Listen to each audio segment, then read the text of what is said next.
เบิ่งพี่ปาดนี่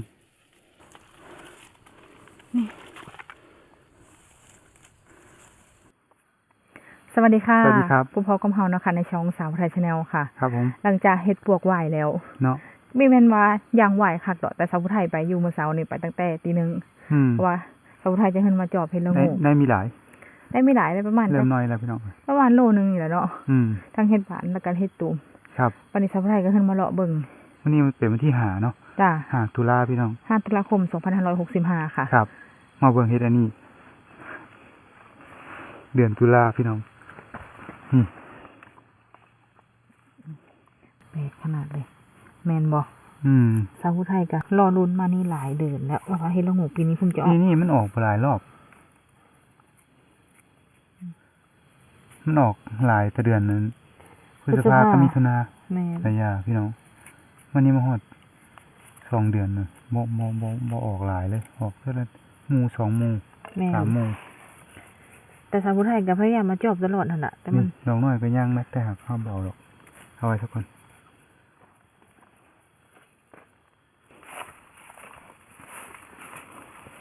ยังเป็นไข่อยู่ อันนี้คือได้ยินข่าวแววๆมาเห็นว่าเฮ็ดละโงกออกเนาะ โอ้นี่ก็ยังไข่น้อยอยู่ สาวไทยจะเอาอันนี้อันที่ใหญ่ก็หมู่ แล้วก็ปิดไว้ แล้วก็ปิดไว้ทางเธอมันเหลือทางเธอเขาให้ทางนี้คนมีทันได้เงินมาเนาะ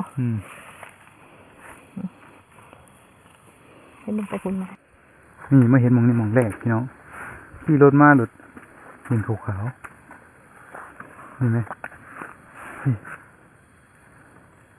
ป้าเบิ่งโป๊ก ปลาตองก็เป็นแวกเป็นบักเป็นแหว่งเลยเลยแต่ว่าใครนี่ต้องได้เอาเท่านั้นก็เงินแล้วนี่ นี่พี่น้องยังเป็นไข่อยู่ ว่าหลายขนาดเลยหรอบเลยนะสาวไทยวะใครนี่เดี๋ยวมันก็ฟอแต่ก็จะปกไว้สุ่มที่มันเป็นเนาะ ก็จะพกไว้แน่พี่น้องเลยนั่นละเอ้าจังไปรุ่นน้ำกันอีกมาจะได้อีกอยู่ป่ะเนาะ แม่น ไปครับเฮ็ดปวกพี่น้องบันนี้ครับนึกว่า ไข่เห็นละโงกสาวผู้ไทยเห็นไว้หลายอยู่ แต่ ไข่น้อยบ่ ไข่น้อยย่านแต่มันมีเติบไหวเนาะอากาศมันเย็น ไก่มันก็เย็นน้ำหมอกขึ้นอยู่ ปิกก็ไม่ได้ถือได้มันนี่เขามาเห็นมาจอบเห็นละโงกเนาะแต่ทางอื่นนะคะเจ้าออกได้หลายมือเลยเนาะ แม่นทั้งสกุลก็ออกหลายมือแล้วเฮ็ดละโงงนะแต่บ่ได้ไปพี่น้อง ค่าเห็ดพวก โอ้เฮ็ดเพิ่งพี่น้อง อยู่นี่ว่างามแล้วอีมองนึงให้งาม แม่นบ่ แม่น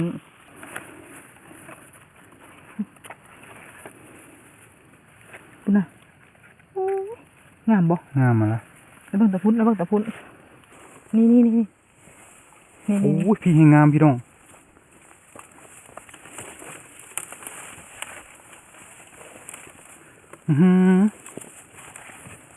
ปาดเบิ่ง ว่าตาหันกระแมนทนะ บ่ เออ อู้หลายดอกพี่น้อง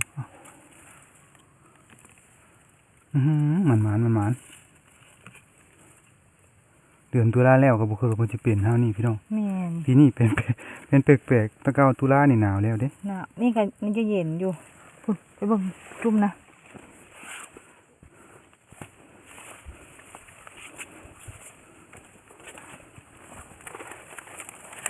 ปาดตุ่มนี่ก็ดี พุ่นนะตักดอกอันโอ้ยงามกระโดดเลย ปาดงามคัก มาถึงมือพอดีเนาะ แกงแซ่บพี่น้องอันนี้นะ ว้าสูสีกับอันว่าเฮ็ดเพิ่งอันเข้า ได้หลายชนิดเติมกันขนาดพี่น้องให้ละโงกเฮ็ดเผิงเฮ็ดปวกพานี่ ถ้าขนาดอุ้ยสอง มันมีนอนพร้อม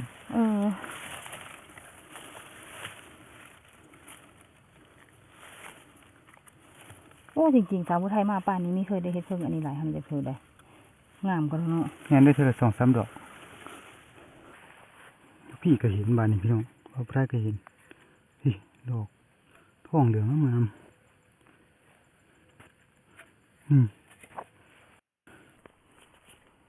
เปิ่งเขา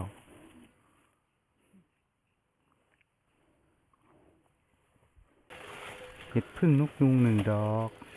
โอ้โหมึง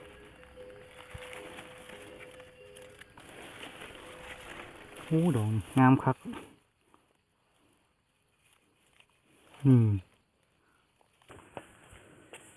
โอ้สองดอกงามงามพี่น้อง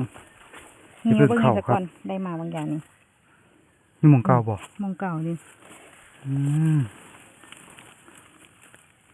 ห้องก็ได้อยู่สองดอกวะ บ่ ให้เบิ่งเขาเกือบเท่าพี่น้องเลย ขานะเท่าแล้วแต่ดอกไม่เท่าเด้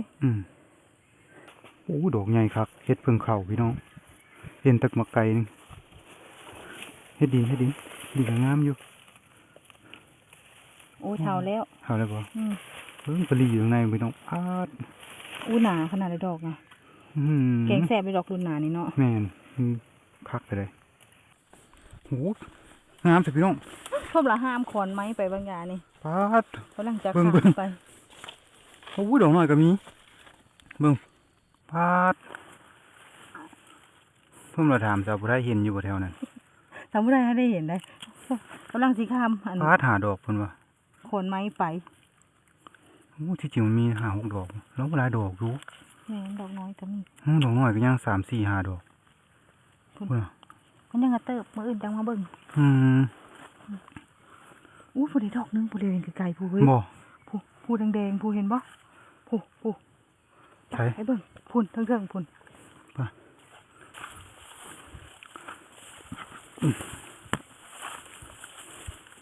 นี่ แต่เอา ปี เนาะ ปีนี้น้ำแปลกกว่าหมูเลยพี่น้องเลย เป็นเดือนตุลา เดือนตุลาที่แบบว่าเป็นเฮ็ดเผิงเฮ็ดละโงู แม่น แต่เก่านี่โอ้ยบ่ได้หลายสำนี้ดอกบางเคียงก็มีดอก พ สอง แก ดอก เนาะ อันนี้คือว่าหลายได้อเพิ่น พอลูกขาวๆ นี่ นะ เนาะไป 2 ดอกงามขนาดเลยคุณนะ พอมาสมครบ ห่วย นี่ เป็นตะตุกใจเลย งาม อยู่กัน ขนาด 2 คนก็ได้ โอ้ยบ่น่าเชื่อพี่น้องมันดูพี่อีกดอกหนึง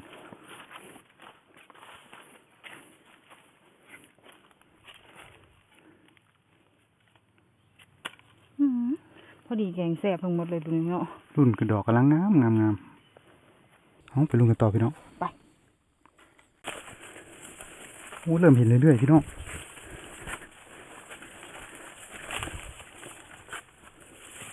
อุ้ยงามขนาดเลย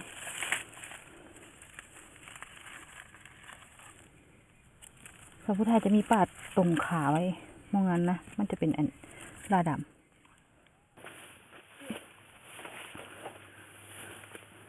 อ๋อสวยกระเทา เอามาถึงมือบ่มื้อนี้บ่เนาะ โอ้ยมันมาพี่น้องเบิ่งโอ้ยนี่ไปถึงงามกระโดดมื้อนี้น่ะว่าสิบ่ได้เฮานี่เด้มื้อนี้ อื้อหือนะ เออ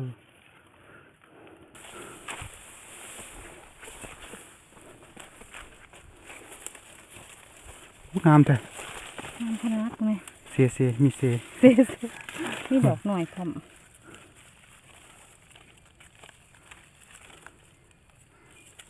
เอาได้ก็ได้นี่ โอ้โหขาก็ยาวเลย ว่าแม่นโกดถ่ายแล้วบ่ได้ถ่ายพี่น้อง โอ้ยว่าบ่ได้นะ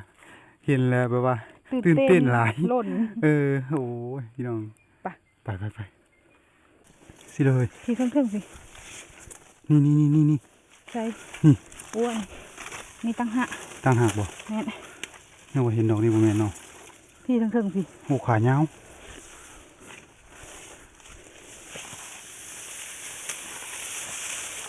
โอ้อยู่ในป่าพริกมันละขายาว สูงยาวเข้าดี สวยกระเทาเบิ่งนี่พี่น้องวิตาสีอยู่นี่บัดนี้ถมไปแล้ว ถมมัน นี่แดงนี่หนึ่งดอก ดีขนาดเลย แค่ดอกกำลังงามงาม ขานะ อื้อหือสุดยอดขนาดอยู่นี่อีกดอกหนึง วันนี้เบาผู้ไทยก็เห็นดีเว้ย เจอดอกเห็นเจอด มี อก ได้ดอกหนึง สิเด้อ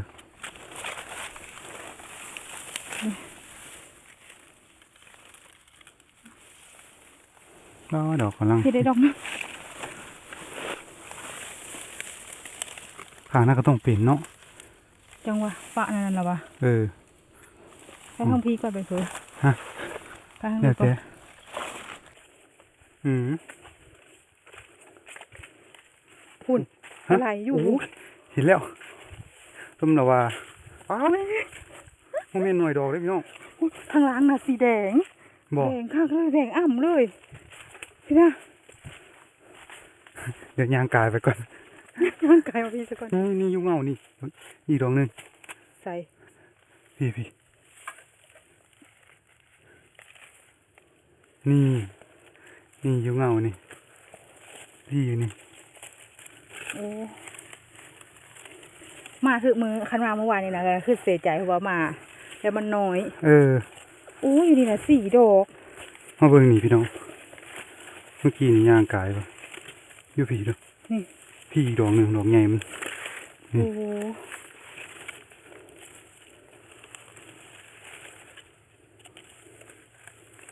โอ้ยงามคักมื้อนี้นะ นี่จงไว้เอามือ เมื่อวานนี่ข้าหาเห็ดตาบไปซื้อ นี่ เห็ด แต่ ตาบก็ออกหลาย เข้ามาเมื่อวานนี่นะเราละคือเสียใจ มันน้อยบ่ แม่น ก็ดีอะพอดีมัน ก็ดีมันนี่นะ ปาดเบิ่ง หลายเลยโอ้ เบิ่งพี่น้องปาดเบิ่งอะเอาอยู่พี่3 4 โอ้นี่นะว่าไงนี่ เบิ่งพี่ปาดนี่เอาบ่เอาเลยเนาะ จงไว้ซะ เอา2 ดอกเอา2 ดอก เอา2 ดอกนี่บ่ อืม ยันว่ามีเหลือแมันบ่ ใส่3 ประเทศไทยนี่มาเบิ่งหมุงนี้ อันนี้สิได้ปาดเอา ค่อยให้มันถึงมัน โอ้ออกหลายอีแหละดอกแม่ โอ้ให้มันได้หลายๆนะทอดจากบ่ออกหลายมันนี่เฮิงเลยพี่น้อง 2 เดือนกลัว มาเบิ่งพี่พี่ก็4 ดอกมึงเส้นแล้วเนาะ ๆเปอร์เซ็นต์ เอาได้เส้น สั้น เห็นแล้วตื่นเต้นหัวหน้าเสือเนาะบ่เคยได้เทื่อเดือนตุลาได้เฮ็ดเป็นคือนี่พี่น้อง จักว่าเคยเกิดอยู่กับจักมีจักเฮามีเคย บ่ได้มาบ่ เฮาไม่ได้มา หาเฮ็ดปวก เฮา เนาะ แต่หาแต่เฮ็ดปวกดีแต่พุ่นคือแต่ง เครื่อง มา ตาเลยนี่เห็นอยู่นี่3 ดอกเฮ้ย3 ดอกแต่แรกนะเบิ่ง ก็เลยเร็วถึงบ่ แม่งก็เลยเลี้ยวไปเทิงๆเลี้ยวไปหาจามบ่ได้บัดเห็นเป็นจุ่มอยู่พี่น้อง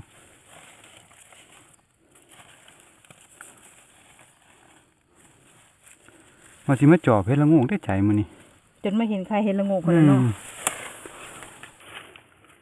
แม่นี่บ่จะว่า จักเหลียวให้เป็นใครสุดอันนี้นี่พาเลย แม่นจ้ะ เห็นอยู่เนาะ แม่น มาเบิ่งพี่ โอ้อันนี้ 3 ดอกนี่ดอกนั้น บานแล้วดอกนั้น โอ้นี่เราได้ดอกได้เห็บอยู่ดอกนี่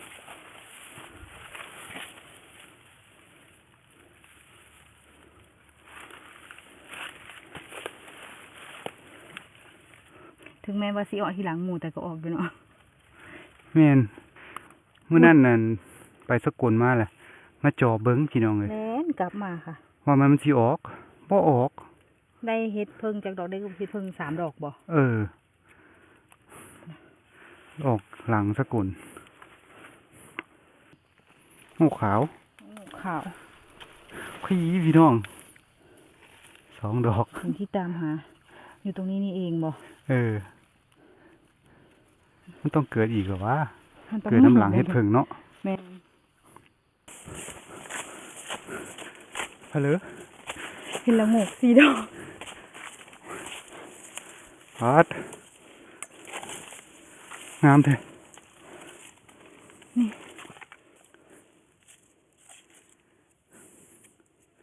อู้ถามาตั้งหึงเนาะ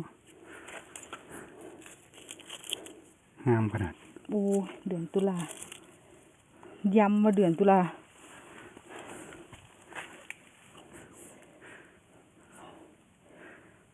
ขาพันยาวปันนี่ย่านแต่หักละใหญ่ขนาดเธอเอ้ย โอ้ลำขามันนะ ซ้ำลำแขนเนาะอันสาวผู้ใดน้อย ซ้ำลำแขนน้องพักขวัญ เป็นดอกเดียวเนาะ2 ดอก 3 ดอก ที่นี่ ได้ยินว่า ที่นี่ดอกหนึง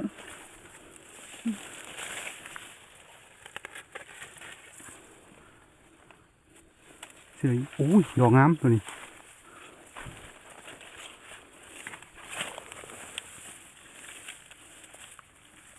โอ้ยเอาเลยเบ่ เลย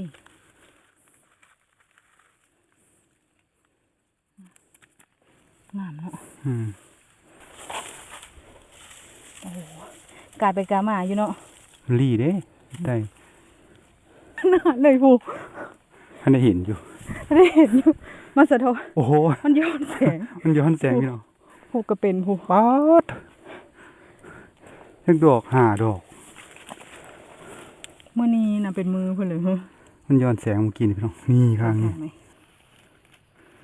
อือหือมันเป็นมือหมานบ่มันนี่ มือหมาน นี่ดอกน้อยมันเห็นบ่ เห็นทำไมเอามืออื่น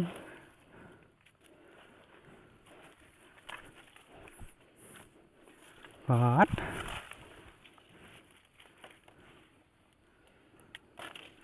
สุดยอดขนาดพี่น้องโอ้ปลานั่นก็ต้องเป็นเนาะ เป็นป่านั้นแล้วก็ป่าห้องน้ำเบาะนั่นก็ละเป็น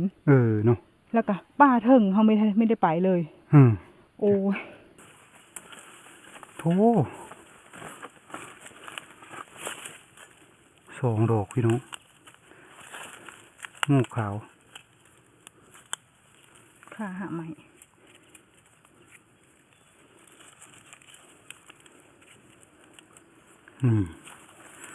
เอาไปได้ก็ได้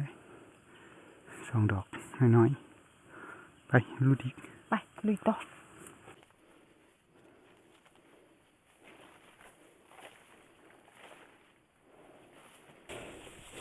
โอ้ยลีอยู่นี้จนพอไปเห็นดอกเชื่อแม่นบานเนาะ บานแท้หอนมืออื่น มันบังก้อนหินพี่น้อง ไปรุ่นขายาวมันนี่นะ อืม เห็นละงกนะ แต่แถวนี้ยังไม่ได้เห็นใครมัน มันยังอ้อที่หลังเห็ดเพิ่งไหว เนาะนี่2 ดอกสับๆเลยพี่น้อง โอ้โห มาเป็นอยู่ใต้พี่ได้ไหมถือว่าเป็นลายได้มื่อนี้นะ แม่น เด่งครับ3 ดอกไปได้อยู่3-4 ดอกแต่มันหนักดอกน้อย แม่น จงไว้ถ้ามันจะเติบ ถ้ามันสิเติบ งามครับ ก็จะไม่ได้ เป็นจักรอกเด้ มาอีกโน่นหนึ่ง ขนาดอยู่ใกล้ๆกันก็ยังแตกต่างกันขนาดเลย แม่นเพราะแม่นที่หลายโน่นนี่เห็นเขาก็เห็นดอกแรกพี่น้อง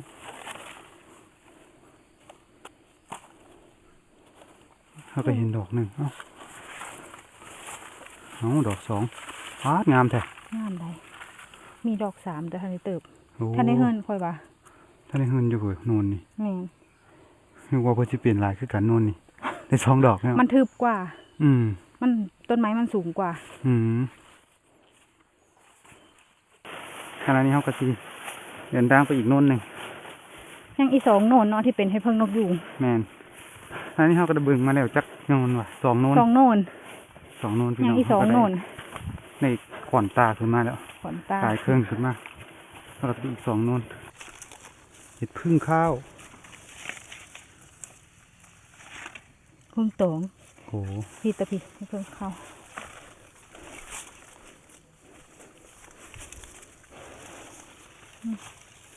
ยังไม่ได้เพิ่งตองคือกันเพิ่งตองคือกันเลยโอ้ยถ้าไม่ได้เบิ่งบางโกกระโบกเนาะเฮ้ย เอา นี่ได้ไปเบิ่งอีก ขึ้นไปอีละ ได้ขึ้นไปเบิ่งอีกแล้ว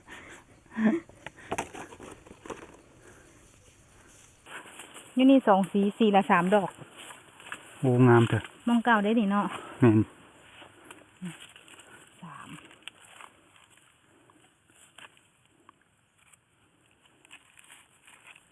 นี่ใส่อีก3 ข้างพี่ ถ้าจะเดี๋ยวหาอยู่โอ้นี่เพิ่นเด็กบานเนาะแต่หักไข่อยู่ดอก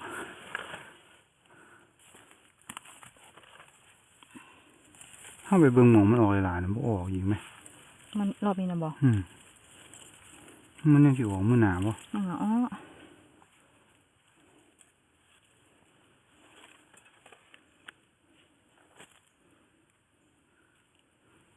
งามอยู่บ่ งามมันละ มื้อนี้นะ หลังจากรอมาหลายเดือนกันแล้วฉันก็ได้เ